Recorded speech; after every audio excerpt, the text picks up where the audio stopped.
Okay, so in the Until Dawn Let's Play, I mentioned a video where it showed all of the actors in real life. It actually turns out that it's in the bonus content, and there's a bunch of other stuff, so I thought we'd just take a look at it.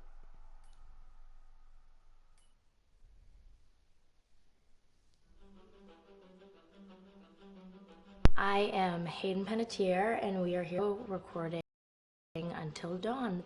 My name is Rami Malik, and I played Josh. My name is Megan Martin. My name is Brett Dalton.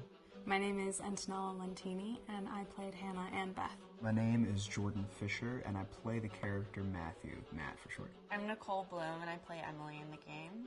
My name is Noah Fleiss. I am Galadriel Steinman, and I play Ashley. So Until Dawn is the story of 8 teenagers who revisit this cabin in the woods about a year later after a really traumatic experience where I've lost 2 of my sisters, so coming to kind of get some closure in that respect. One of the things that Larry does really well is make these multi-layered characters, and I think for just the story in general, it follows the quintessential horror film plot lines, but the characters are so unique in themselves, and I think that's very cool.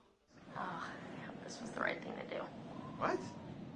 You know, getting everyone together on the anniversary. I mean, Josh seemed really pumped about us all doing something, didn't he? Yeah, no, he definitely did. I haven't seen him so excited about something in forever. Good, good. Sam and I have a few things in common, such as being huge lovers of animals, and she's a huge animal lover. She's vegan. She is a pacifist. I'm not quite sure if I'm gonna go as far as saying that I'm a pacifist, but she's spunky and cool. I know that she, I think, is made fun of a little bit by the rest of them who think that her morals and her beliefs in that area are a little ridiculous and they don't agree with them, but she doesn't care. It doesn't stop her from being herself, and that's something that I hope I have in common with her. You know, he definitely can be depressed at some times and a bit of a loner, but he takes some solace in one of his sister's friends, Sam, played by Hayden Panettiere, and invites everybody back to the same house the next year to kind of find some closure. Jessica she has a whole lot of personality. She is definitely the sort of mean girl character that, you know, at school she knows she's pretty, she knows that boys like her, and she's going to use it to her advantage. He's got a big heart, and you can tell that that's very evident, especially how he treats his girlfriend, Emily, and, you know, he's kind of a meathead, but in the best way possible. She really knows what she wants, and she manages to get that from whomever it is, whether it be Matt or Mike. You know, she's really driven, and I can definitely relate to that. My character is Chris, and he is what society might consider the nerd of the group, and he kind of embraces it.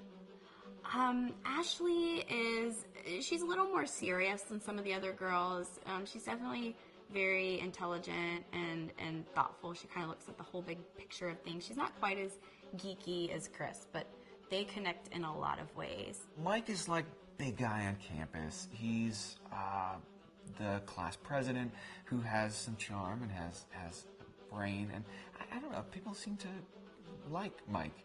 He gets away with a lot, though. He can be kind of jerky. The fact that he really just kind of wants everyone to be happy, and he's a people pleaser, and I can definitely attest to being, you know, that guy. I'm always the friend that wants everybody to be happy and wants everybody to be taken care of, and that's definitely Matt.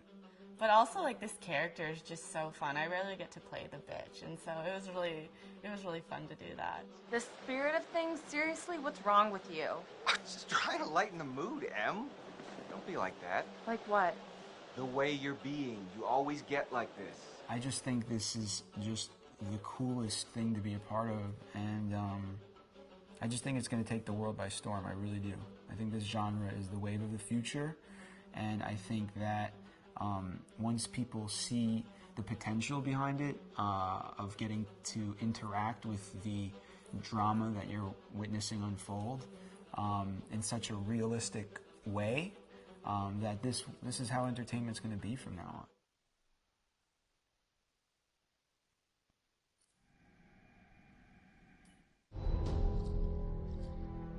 Hi, this is Lee Robinson, production designer on Until Dawn.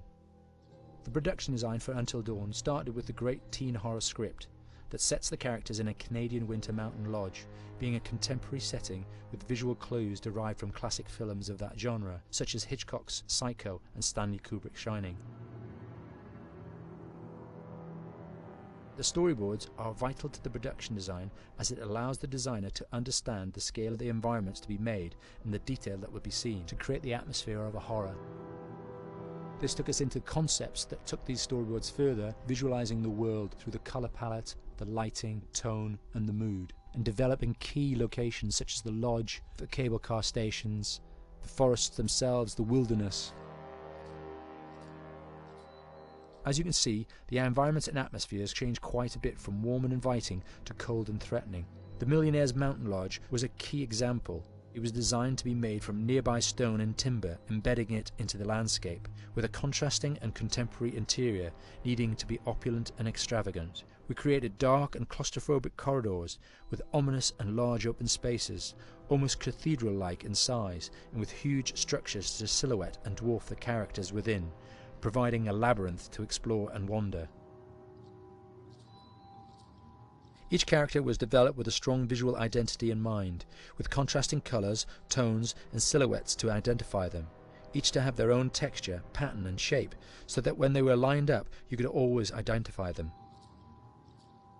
The costume designs allowed a range of clothes that would suit them for the cold winter weather, but also have an element of style and individualism, so that the audience could look at them and relate, recognizing themselves within them.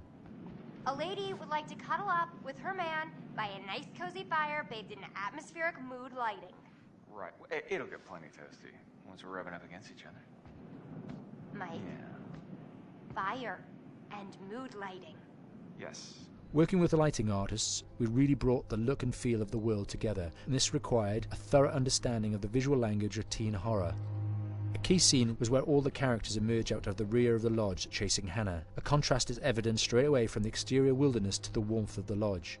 The attention to character lighting here is through the bounce and rim lighting, accented colours and composition, creating characters that come from the dark into the light and back again with an emotional effect. Guys, there's someone outside. What the hell? Hannah!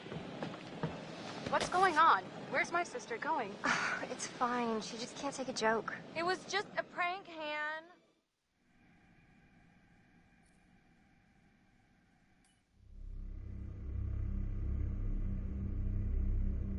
Until Dawn is a game that's full of horror, and one of the things we decided to do early on was to take a scientific approach to how scary it was. So we did experiments on people and we measured their responses to the game. We've created a test area. It's as close to a home setup as we can get it. We've recruited ordinary people to play the game and we've left them to play it on their own. You're turning the light off.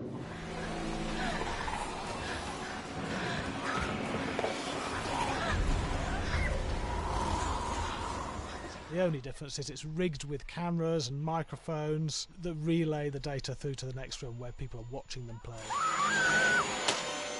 Bracelet here we use for biometric testing. It measures the player's emotional response. It's called a galvanic response sensor. It makes contact with the user's skin and it measures the electrical conductivity across their skin. It's the same principle as an old-fashioned lie detector. When you're stressed, you sweat a little, very sensitive, and picks up tiny changes if the player is feeling anxious or scared.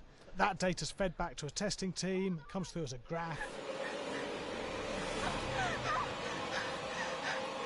I'm so sorry.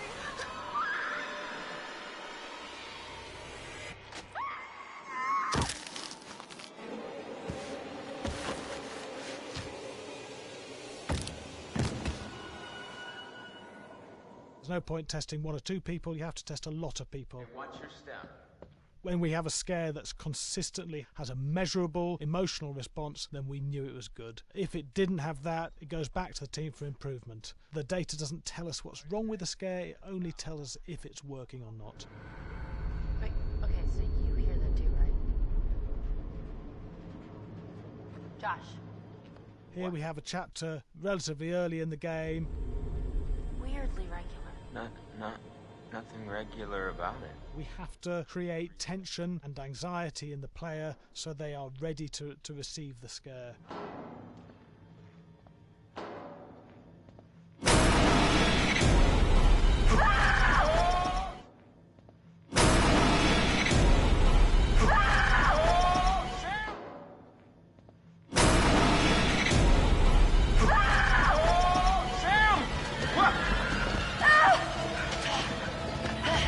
Give the player time to recover, to cool down, to calm down, and then start building the tension again before we do the next scare. Hey. What? Hey. What the hell? Boom. You just got mugged.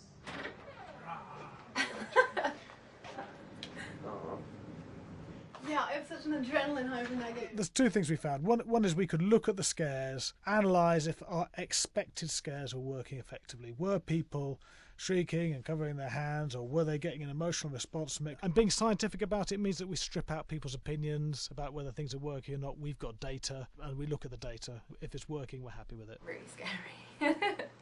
Bit scared and wanting to get away.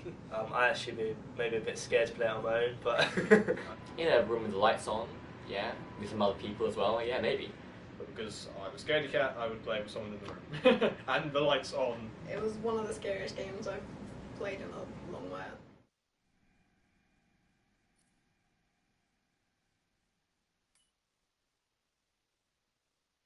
Hi, Larry. Hey, Graham. Hi, my name is Graham Resnick. I'm a filmmaker, writer, director, sound designer, and I started working with Larry Fessenden about 10, 15 years ago through my friend Ty West, who I grew up with, and have done a lot of sound design with on his films. And he was producing Ty's films at the time, and Ty introduced me to Larry. Larry produced my first feature, and we've written together on several projects. My name is Larry Fessenden. I'm a filmmaker. I run Glass Eye Pix, which is an independent production company out of New York. We make indie movies, a lot of scary movies as well.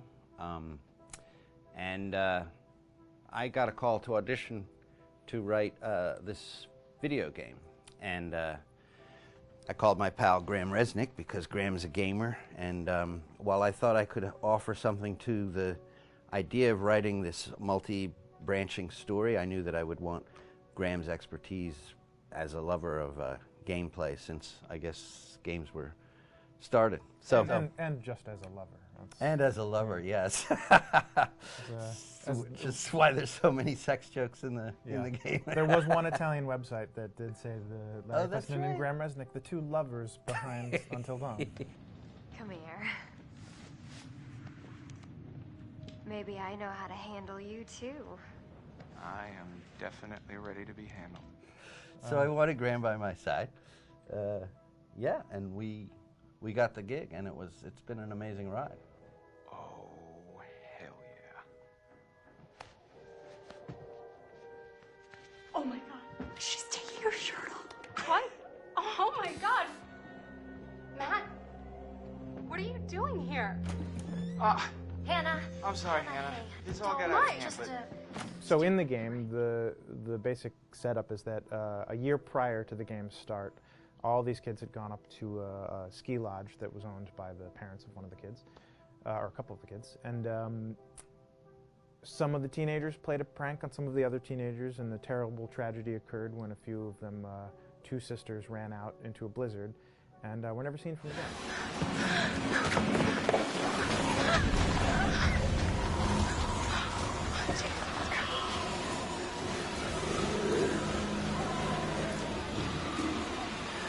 So now, a year later, this is kind of torn apart, this group of friends. They've gone through some trials and tribulations in the past year. The brother of the two girls has had a lot of psychological issues, and to kind of help him cope, and help them all get over it, they all return to the lodge a year later, back up on the mountain. And the idea is to get over it, but... the healing does not begin. Yeah, and these kids are all trying to find themselves. They've been through a trauma, but in general, they're just teenagers trying to figure out who they are. So they're all kind of falling into the patterns, the stereotypes, the characters they see on TV and in the movies. I think we were very interested in taking genre tropes and kind of making them sort of refresh them.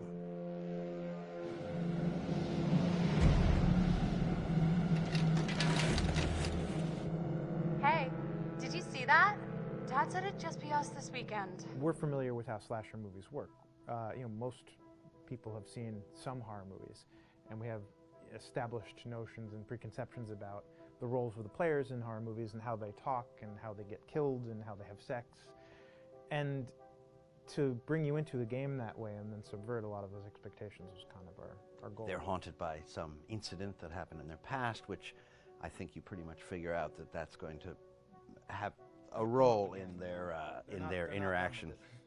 Yeah, so I think what was fun was we take some sort of stock characters and we try to give them some shape, but at least at the beginning they're recognizable in the way of groups of friends. There's the jock and the bitchy girl and the rivalries between everyone. And oh my gosh, and really fun characters too. Like we just had so much fun living in the minds of these characters through writing the script. What do you think? Jesus! It was fun. I think we were looking to get that kind of banter that you see both in movies, but also that you absolutely have with friends, and sort of those inside jokes. And of course, as writers and as friends ourselves, we sort of developed little tracks, and we try to give the characters that kind of vibe.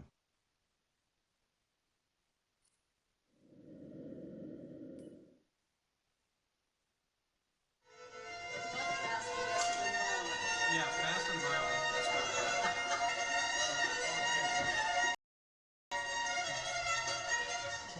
All right, from the top.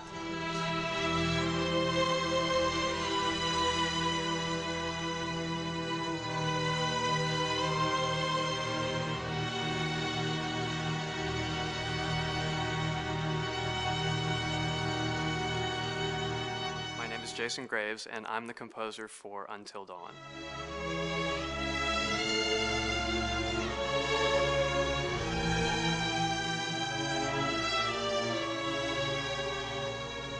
I've been involved with Until Dawn for about a year now. Originally, I was contacted by Barney Pratt, the audio director. I think that had something to do with my lineage of horror games, and hopefully not the fact that my last name is Graves, although a lot of people seem to associate my name with scary music.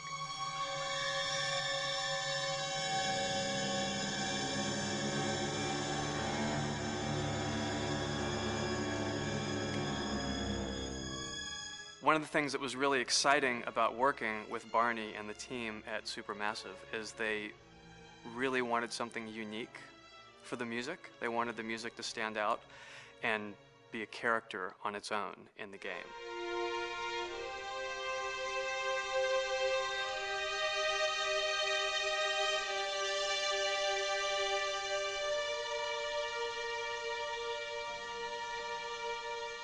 When I'm first starting on a new score, and it doesn't matter if it's film, television, or games, I always end up going to the main theme. Sometimes the developer or producer isn't even necessarily interested in the main theme at the beginning. I just want to do it for myself, because for me, the main theme is the identity of the game. It establishes the mood, the atmosphere, and the character of the music, and how it's going to be playing in the background. And that's what we did with Until Dawn.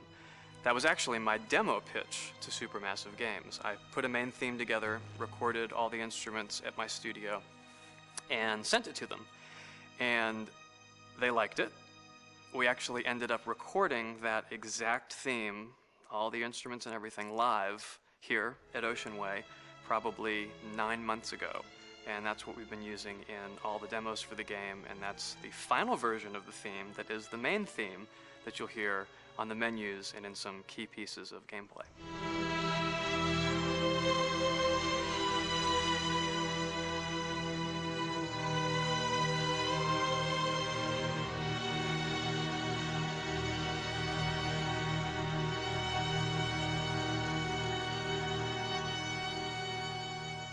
seem to have made a name for myself in horror. And there's something about scary music, I think it's maybe the lack of rules. The biggest rule in scary music is there are no rules, so you can do anything you want, and actually, if you end up doing things that don't feel like they would work out together, they kind of clash, and it ends up being even more effective for scary music. So that's what really drew me to Until Dawn, was the textures, plus writing thematic material that is interwoven with the scary textures. I haven't really done anything like that before. Usually it was just all tension all the time, and that's fun and it's great. But I'm actually at heart a very melodic composer. That's the kind of music I love listening to, and that's the kind of music I love writing. That's the kind of music I got to work on in Until Dawn. Very nice. Same thing.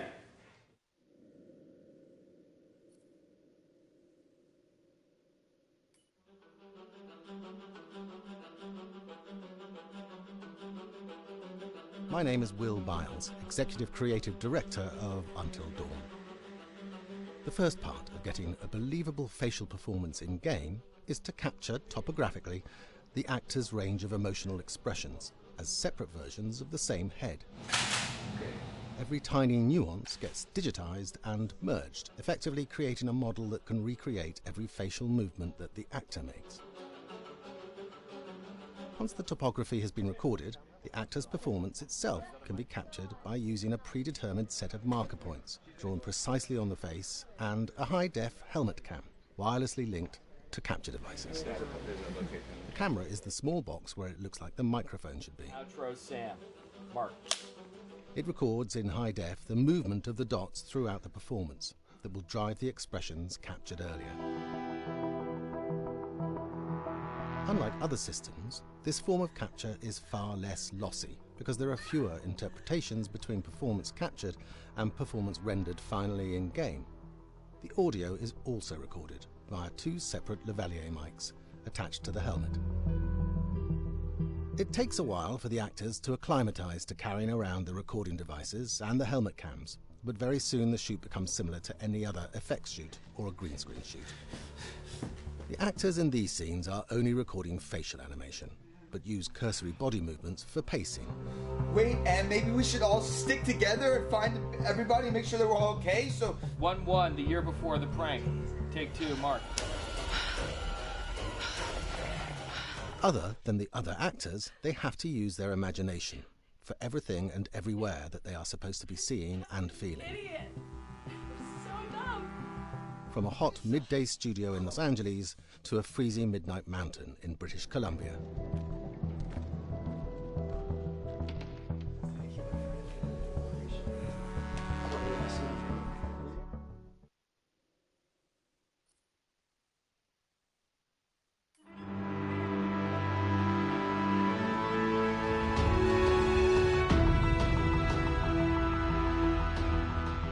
Until Dawn has a dynamic, ever-changing story, the facial performances and the body performances are recorded separately, with different systems.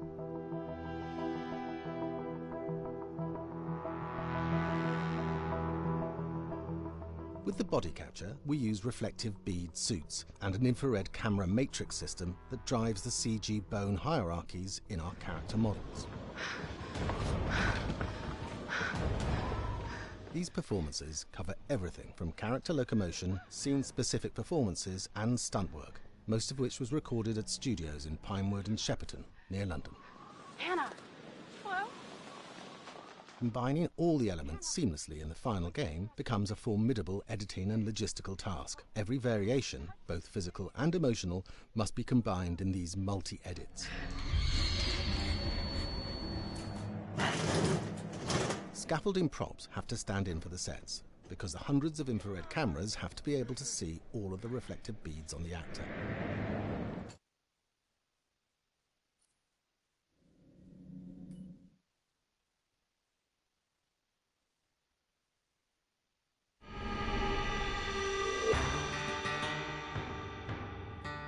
America's Northwoods border region.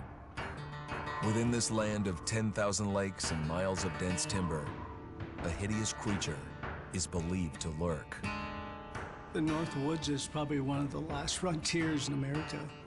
There's still a lot of places in this area that hasn't been set foot by man. Monsters and mysteries exist here because it is remote. Up in the North Woods, winters are long.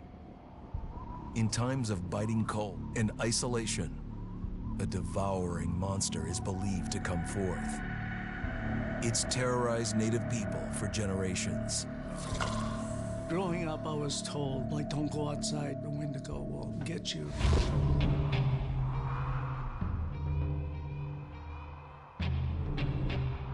Among the traditions of the northern Algonquin tribes is the Wendigo, a monster that can seize hold of a person to carry out its hunger for human flesh. Many Native Americans fear even talking about this Wendigo, and even the mention of the name will let the Wendigo find out where you are, and it will open you up to be possessed by this Wendigo. The most famous case of a Wendigo possession took place in 1879. In the deep woods outside of Edmonton, Alberta. Swift Runner, a Cree Indian, was a trapper and a guide. He had left town the previous autumn with his wife, 6 children, and his mother. But when Swift Runner returned in spring, he was alone. Swift Runner came into a nearby village telling this heartbreaking tale. I had to watch them starve to death. Of his family being killed by starvation, and that he was the only survivor. My whole family gone. It wasn't hard to understand a family falling victim to a brutal winter. To even not. Yet something was suspicious about Swift Runner. He was a strapping man, and he came into town weighing over 200 pounds. It didn't look like somebody who had just weathered a terrible winter. He wasn't malnourished, didn't look like he was starving. He looked healthier than ever. After a few nights, it became clear that something was wrong. He started having night terrors, screaming in his sleep. I am the Wendigo! Villagers alerted the police. Swift Runner actually guided them back to his winter cabin. When they got there, that's when they saw the true horror.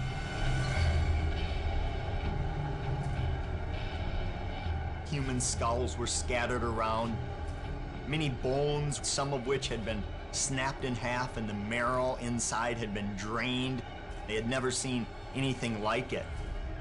Swift Runner had killed his entire family, shooting them, hitting them with an axe, strangling, and then eating most of their bodies.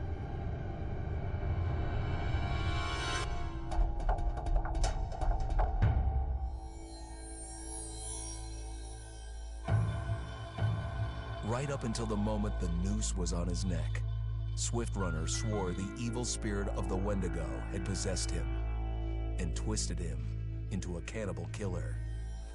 When he was on the gallows, Swift Runner himself said, "I am no longer a man."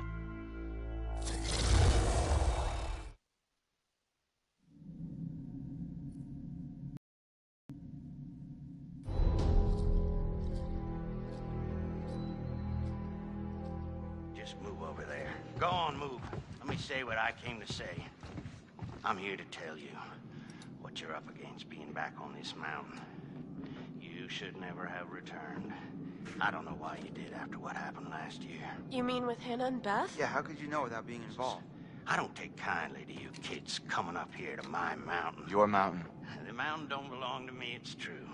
But it don't belong to the Washingtons. This mountain belongs to the Wendigo. Hi, this is Lee Robinson, production designer at Supermassive Games. Understanding the ancient myths of the Wendigo was key for their development that helped the visual look. Through sketches and concepts, these elements were visualized, such as eyes being milky, almost dead, with loss of lips and eyelids due to frostbite, fangs growing and arms and legs getting longer, with skin hardening and thickening to look snarling and menacing, yet withered and lean. What the hell was that? Another fucking piece of fingers and toenails extending like claws, allowing them to climb effortlessly. We made them look gaunt and weathered, and having ragged remains of clothes they wore, blood-stained and rotten, with patches of hair still remaining. They retained strong skeletal limbs, which enable them to be agile and quick through the environment.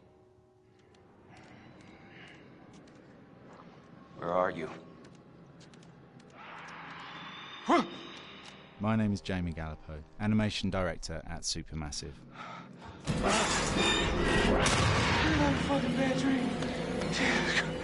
The overall direction on the creature was to be very strong, to be extremely fast. We wanted a spider-like movement to the creature. 1 minute scampering to leaping and then crawling, almost instantaneous. And finally, we wanted the creature to have this real, uncontrollable thirst for flesh.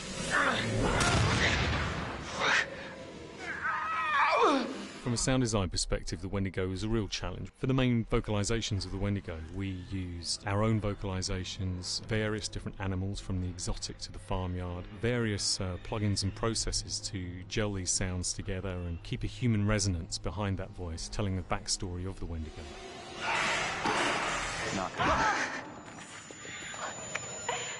During the chase sequences, the anger of the Wendigo is felt by encircling breaths, screams and screeches that essentially chase you as you're being chased by the Wendigo.